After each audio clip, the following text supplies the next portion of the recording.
Alright, good morning guys. Kumusta kayo lahat dyan? Happy Tuesday. Today it's August 18. Hindi tayo nag-vlog ng mga few days lang naman. Nagpahinga lang tayo mga baby loves ko.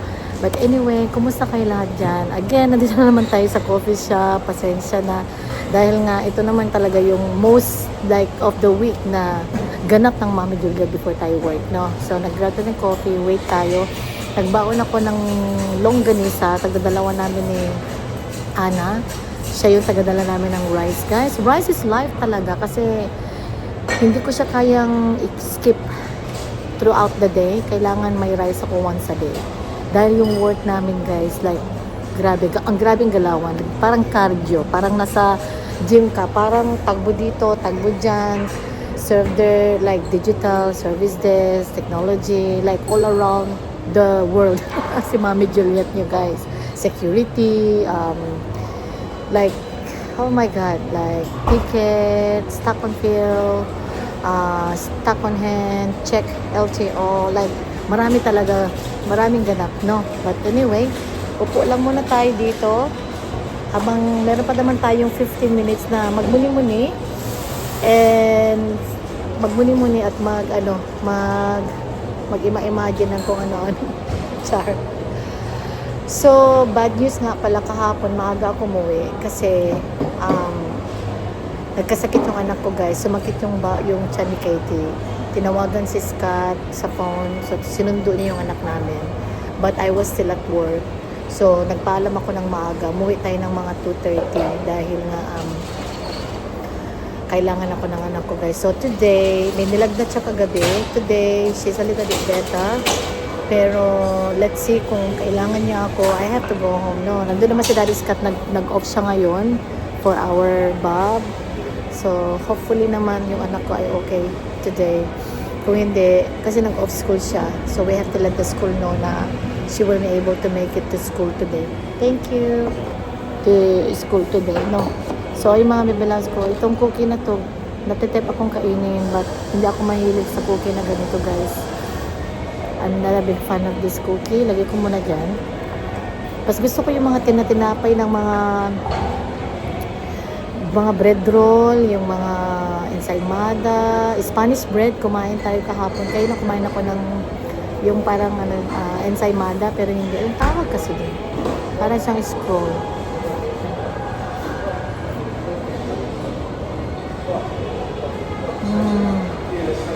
Sarap ng kape nila. Very nice coffee. Half sugar lang, guys, instead of 1 sugar. Half sugar. This oat cappuccino extra hot.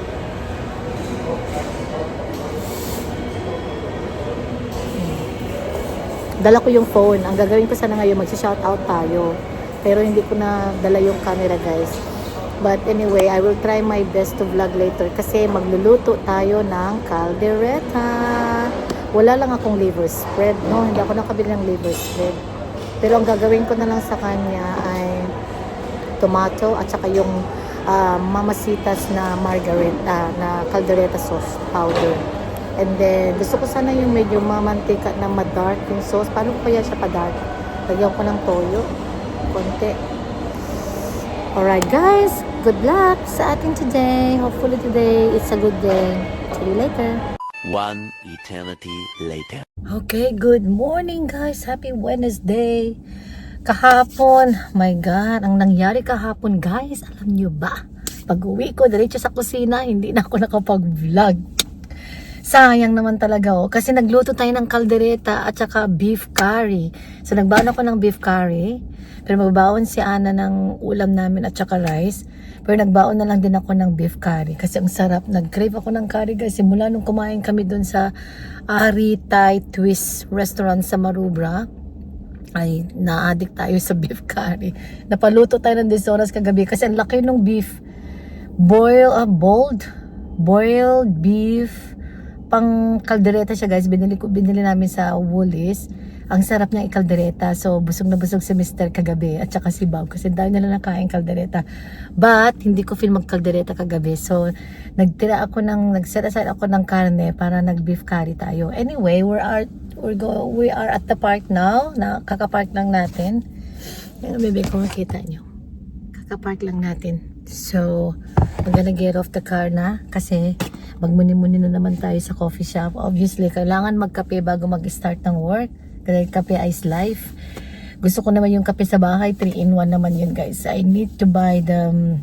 may binigay sa akin si Claire na coffee machine. Bihira ko siya nagagamit. Talaga, bihira talaga ako guys nagagamit kasi walang... ewan ko kung bakit nakatago lang. Nagamit ko siya I think 5 times. And then, put aside ko muna siya. So ngayon, let's go to have a coffee dahil before start for today's work, it's a very nangyari sa mukha natin. It's very ayoko yung salitang very it's extremely gonna be busy today kasi ang dami kong gagawin na workload, mga bebe loves ko. In between doing digital merch service, probably doing the security, probably doing some LTO, stock on hand. I'll continue and printing ticket for the price update, for everything else. So, siguro mayroon na kayong idea kung ano yung work natin mga loves ko. But I love my job. It's a perfect for me. It's across the road from our house. And pwede ko nilalakad ko nga lang to guys for almost 3 years and a half. Nilalakad ko lang so itong work ko kasi katapat lang namin. But I'm so grateful today. Thank you so much, Lord, for all the blessings. Anyway, let's go guys. And I hope na makapag-catch up ulit tayo mamaya. Ay, may konting ambon guys. Kanina pa ako nagsasalita. Di pala kayo naka-play. Ba, dito ako nagbabayad ng machine. So, ang binabayaran kong car park dito sa work namin, mura lang mga bebe ko. $5 all day na yun. And then yung Saturday ko, free siya. Kasi I'm only working like 5 hours. Pero yung Monday to Thursday ko, binabayaran ko for the whole week, for the 4 days. It's $20. So, I need to drive kasi para more confident. Kasi I'm on my red P. More confidence para, alam mo yun, get used to it. And then, I need to be convenient din kasi kailangan kong pick upin yung anak ko after ng work. Sometimes, di ba? Sometimes hindi. That's why hindi ko siya matawag dun. Hindi ko siya matansya. So, kailangan I need to drive it. Ay, sorry.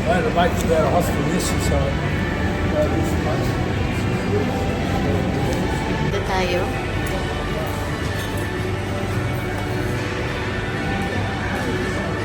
Gusto kong upo lang dyan. Kate. Not the same thing. Thank you. Extra. Half sugar.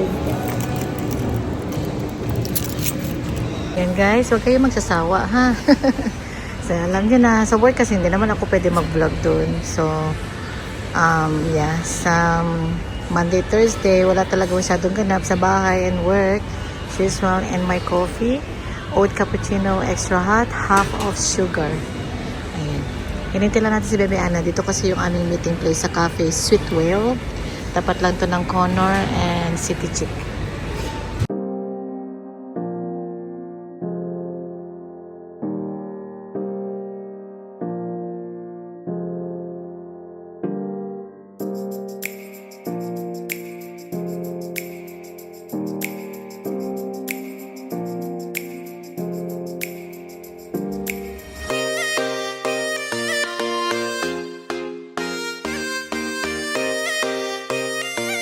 Alright, hello guys. Bahay na tayo mga bebe loves ko.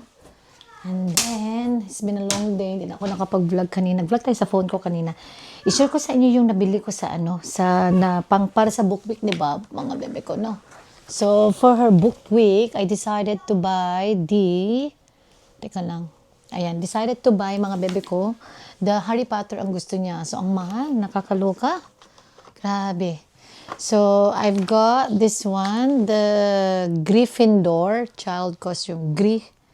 Gryffindor, tama ba yung pag-pronounce natin? And I've got the size 6 to 8. So, kasyang-kasya ni Bob. Kaya lang winter, guys, good luck. Kasi malamig. So, magbaon na lang ako ng siguro cardigan niya kasi it's gonna be very cold. And I've got the glasses as well. And I've got the stick. Ayan. And also, sa school nila, I've got the book. So, I don't want her to feel left out kasi normally yung iba, like, well, every year naman, lahat may book na hawak. So, I don't want her to be feel left out na walang book. Alam niyo naman kasi it's required naman siya na to have a book. Pero, last year, may book din siya eh. Para may book pa siya. Oh yeah, may book din. So, kailangan talaga may book sa school nila, guys. Ano, diba? Kasi Catholic private school yung anak natin. And, chinecheck nila yung every detail na ano. Chinecheck nila na kailangan meron to, meron yan, kompleto. So, yan. So, ito yung gusto niya. So, wala ako ibang option, guys. Ito lang yung nagustuhan ng anak ko. So, we have to buy it. For all of this, I think it's almost $50. 30, 6, 6, and 12. Like 52 yata. No, mahal, no? And then, gagamitin lang, oh my gosh. Anyway, they are the things that we have to do it for our child, no? Kasi last year, ano siya eh, ano yung last year? Dalmatian siya last year eh. And then the year before, B ba yun? Si ano? Ang cute-cute nun nga. Ladybug. Ladybug siya nung year 1. No, nung kindergarten, ladybug siya. And then nung year 1, Dalmatian dog siya. Hindi siya Dalmatian dog. Hindi siya Dalmatian. Kalimutan ko yung yung kontrabida sa movie ng mga dogs.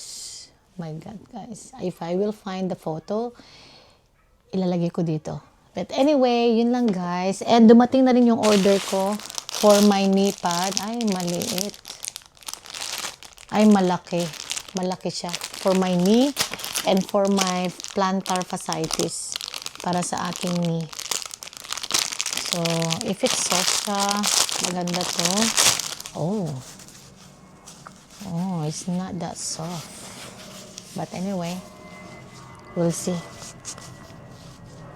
Oh, medyo soft siya dito, ha. Sa plantar ba to? Tama. Plantar fasciitis ko, guys, no? Kawawa naman ang Mami Juliet nyo. Masakit yung ating paa natin. Super nakakapagod yung work natin.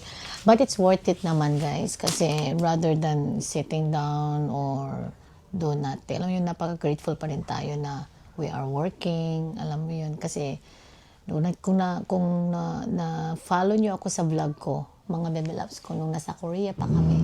Diba? I did not work at all sa Korea, sa Malaysia, and Macau. So, like, I dedicated my life talaga to Daddy Scott for the whole entirely 10 years being a housewife, partner. Nung nasa Malaysia pa kami, mag-boyfriend pa lang kami. Anyway, tama rin chika, guys. Mag-prepare tayo ng dinner. Alright, guys. Tapos lang natin mag-shower. And then, nag-dinner na si Daddy Scott. Nag-fish siya, guys. Nauna siya nag-dinner kasi nauna siya umuwi. So, in-fry na lang niya yung kanyang isnapa. And then, nagkaldereta na lang din ako ng mabilisan, guys. And then si Bob ay sweet potato and wedges yung kinakain ng anak ko. So sabi ko, pag gusto niya mag-kaldereta, let me know. So yun lang naman, my God, yun lang naman mga bebe ko. And then nagpapapak tayo ng boy bawang kasi ang sarap. Tapos nilagyan ko siya ng konting suka. And nakapag-skincare tayo, ginagamit kong skincare is yung soothing gel na snail. And then meron pa ako isang bucket ba tawag din? So yung parang jar na soothing gel na aloe vera naman yun. So gagamitin ko yun pag malapit na. Marami pa naman itong snail na nabili ko itong snail somewhere online yata yun. Yan natin malinis na. Ito yung mga na-wash natin kagabi kasi nagluto ako ng kaldereta at beef curry, diba? So, 2 pot. Yung rice pa, nagluto tayo ng rice. But, nakapag-defrost na, nagde-defrost ako ng guys, lean beef means para tomorrow, I think, Scott would like to have some pasta. And then, ang gagawin ko dito, mag-adobo tayo. Probably, adobo or tinola. So, dinefrost na namin para wala nang problemahin pa kung anong lutuin bukas. One eternity later. Yeah.